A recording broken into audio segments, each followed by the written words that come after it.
असे भ्याड हल्ले करून कोणीच कोणाला थांबवू शकत नाही।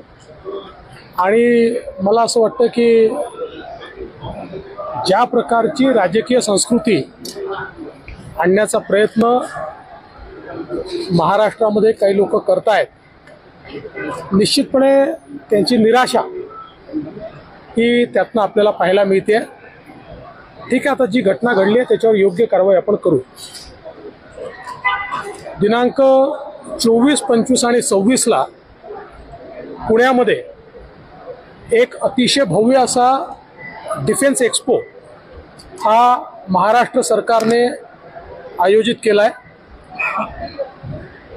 आत्मनिर्भर भारत ही संकल्पना डिफेन्सच्या क्षेत्रामध्ये माननीय मोदीजींनी आणल्यानंतर मोठ्या प्रमाणात डिफेन्स MSMEs तयार झालेले आहेत आणि एक मोठी कॅपेबिलिटी आपल्या देशात तयार झालेली आहे।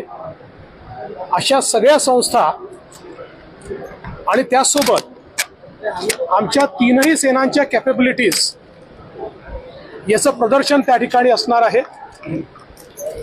आर्मी चीफ यांनी त्या ठिकाणी येण्याची करता सहमती दिलेली आहे। तीनही सेनांचं पार्टिसिपेशन हे त्याच्यामध्ये होणार आहे। आम्ही माननीय रक्षा मंत्री राजनाथ सिंगजी यांनाही विनंती केली आहे की 24 तारखेला त्यांनी यावं। अजून कन्फर्मेशन यायचं, पण आम्हाला अपेक्षा आहे की ते देखील या ठिकाणी येतील। पण त्यांनी या एक्सपोला मोठा आशीर्वाद दिला आहे। विशेषतः आज इतक्या मोठ्या प्रमाणात डिफेन्स प्रोडक्शन सुरू असताना महाराष्ट्रासारखं राज्य जिथे 10 ऑर्डनन्स फॅक्टरीज आहेत आणि 5 डिफेन्स PSUs आहेत, एक मोठी इकोसिस्टीम या ठिकाणी तयार झालेली आहे। आणि टाटा असतील, महिंद्रा असतील, भारत फोर्ज असतील किंवा L&T असेल, निबे असेल, अशा अनेक मोठ्या कंपनीज या डिफेन्सच्या क्षेत्रात महाराष्ट्रात काम करतायत। मोठ्या प्रमाणात व्हॅल्यू क्रिएशन आणि रोजगार निर्मिती ही या माध्यमातून होते आहे।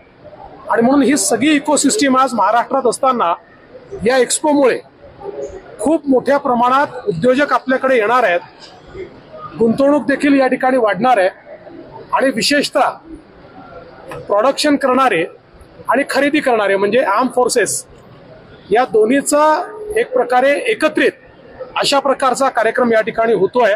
मला असं वाटतं यामुळे डिफेन्स प्रोडक्शनमध्ये, डिफेन्स मॅन्युफॅक्चरिंगमध्ये महाराष्ट्राला एक नवीन अशा प्रकारची दिशा यामुळे मिळेल।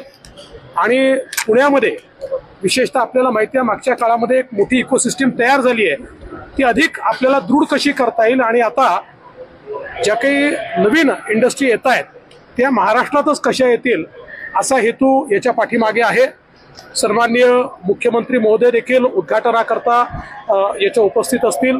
आपल्या महाराष्ट्राचं जे उद्योग विभाग आहे या उद्योग विभागाने पुढाकार घेऊन आणि याची पूर्ण जी संकल्पना आहे ती केली आहे।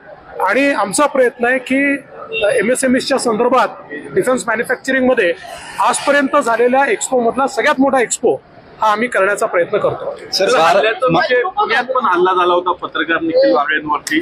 भाजपच्या शहर कार्यकारिणीला किंवा पदाधिकाऱ्यांना देखील आपण नाराजी व्यक्त केल्याच्या बातम्या आलेल्या आहेत। पहिली गोष्ट तर अशी आहे की ज्यांना कोणी ऐकत नाही अशा लोकांना मोठं का करता। आणि दुसरं, भारतीय जनता पक्षाचं एक कल्चर देखील आहे, त्याच्यामुळे मला असं वाटतं ही गोष्ट खरी आहे की ज्या प्रकारचे शब्द त्यांनी माननीय देशाचे प्रधानमंत्री किमालालकृष्ण अडवाणीजी यांच्याकरता वापरले हे देखील शोभनीय नाही आहे।